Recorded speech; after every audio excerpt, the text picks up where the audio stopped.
Alejandro Garnacho is signing for Chelsea with the here we go being confirmed by Fabrizio Romano. Now in a deal that's worth 40 mil, this could be one of the last deals of Chelsea's window. In this video we're going to look exactly why he fits into the team and how he could be better than what they have, but why they decided to do this deal overall. Let's get into it. Now I know a lot of Chelsea fans aren't exactly happy with the sign of Alejandro Garnacho overall. As being an Arsenal fan, I can see the same reactions I saw with Woklz when he signed for Arsenal, and ultimately I think there's some worries that are fair, but I also think that with a Chelsea who can just spend infinite money on anyone, it's not really that big of a concern overall, and I think he's actually a very underrated player. Now, talking about Garnacho, we all know who he is, and we all know his biggest problems are maybe his mental, his attitude, and all of that sort of hard working aspects which come down to it. Now, I will say in terms of actually working hard and pressing, I think he has a good pressing level in terms of from the front, and I think he works really hard at getting to the presses first of all, but I do think as soon as that ball's gone past him in a press,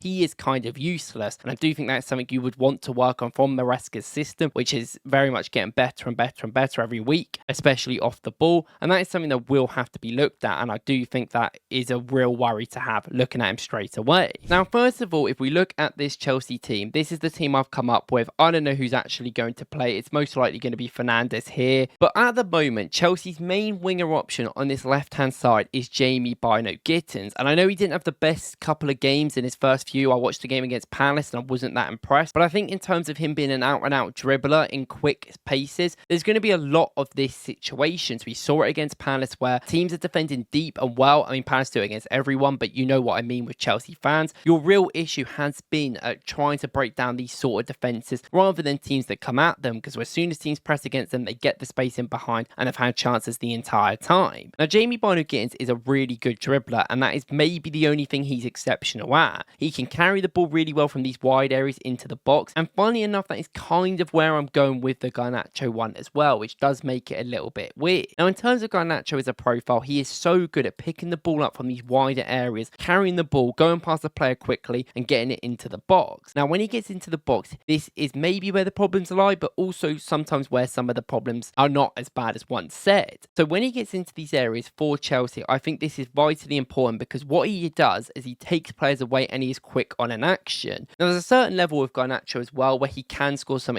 fabulous goals, but he shoots way too much. And I don't worry about that, because he's a young player. You want them to shoot a lot as much as possible, because at least they're trying, but he is very wasteful, and I think his finishing is quite probably his worst asset as a player. What I mean by that is he'll get even into good areas, he'll do all the hard work, he'll go past 3 or 4, but even when he gets to around here, he's got this tendency to absolutely just smash the ball over. He has no composure when it gets to these areas, and he does miss the odd 1 or 2 here or there, but most of the time it comes down to him just smashing it over. Now, when he does it in the box, you're concerned and you're worried, but when he does it from out here, you're even more worried, because a lot of the time he'll go past the player, he'll break players out, and there'll be a chance for other players to make runs. You know, in this position, anything can happen when you've taken players out, but often he breaks down attacks when he gets in these positions and just shoots over the bar, and that is why a lot of people don't rate him. They get very frustrated when he breaks down attacks, and for a team like United, who weren't a very good attacking team last season, he is seen as a big culprit for that, despite I think it being mostly a lot of the tactics. But the thing is with Garnacho, as much as he is wasteful, he also is very good as well from these areas. What I mean by that is he can do these sort of 1-2s in these areas and pick up the ball. Then he has this tendency as well to shoot from these sort of long range places and be able to score. You know, we talk about X factor, we talk about needing that extra touch. He has that. If Chelsea are really struggling against these sort of teams that are defending deep against them, you see how much problems he causes. You know, he pulls 2 players out, if 3 if you could argue, and gets a good shot away. Now, this is a very specific example, and obviously this goes in brilliantly, like he curls this into the top corner, but that isn't going to happen every week. But I still think the intent is there that you need, and I do think for Chelsea that do prioritise really counter-attacking quickly,